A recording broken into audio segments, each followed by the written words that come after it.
Now, I want to challenge you a little bit here, okay?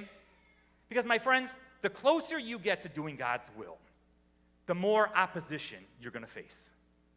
It's spiritual warfare. Either you're for God or you're against God, right?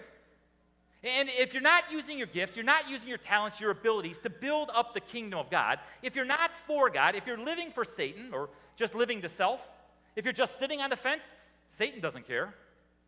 You're not doing anything. If you're just sitting on the fence and you're kind of lukewarm, well, so what? You're not accomplishing anything for the kingdom of God. Satan, he doesn't care. But the moment you get off the fence, the moment you start living for God, the moment you start using your gifts and your abilities to build up the kingdom of God, then you know what? Opposition is going to rise. Difficulty is going to take place. And when that happens, I sit back and I think of James, the brother of Jesus, said it like this: "Count it all joy, my brothers, when you meet trials of various kinds, for you know that the testing of your faith produces steadfastness." I've heard it said before, don't worry if you face opposition. Don't worry if you face opposition. Worry when you don't. Because when you don't face opposition, that means you're not doing anything. You know, it's kind of interesting, going off on a little tangent here. You know, in church leadership, okay, if you try to do anything, 8 to 10% of the people will oppose you.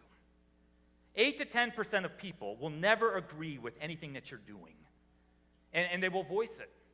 The vast majority of people, once they learn what's going on and why it's taking place, they'll follow along and they'll support. And there's a small group of people that will support no matter what you do. But 8 to 10% of people will never agree with what you're doing. Okay, you know what that means? That means if we're doing nothing, nobody's complaining. And if nobody's complaining, that means we're not moving forward. You know, I saw this schematic once. You know that you're supposed to be doing something, right? You know that God is calling you, that God has prepared you, that God is stirring your heart for you to do something. And that big circle is where the magic happens. But so often, we get so comfortable where we're at that we don't want to leave our little circle. We don't want to leave our little world in order to step up and to make something happen. So here's the challenge for you. Okay, here's our challenge. With God's help, choose the hard right over the easy wrong.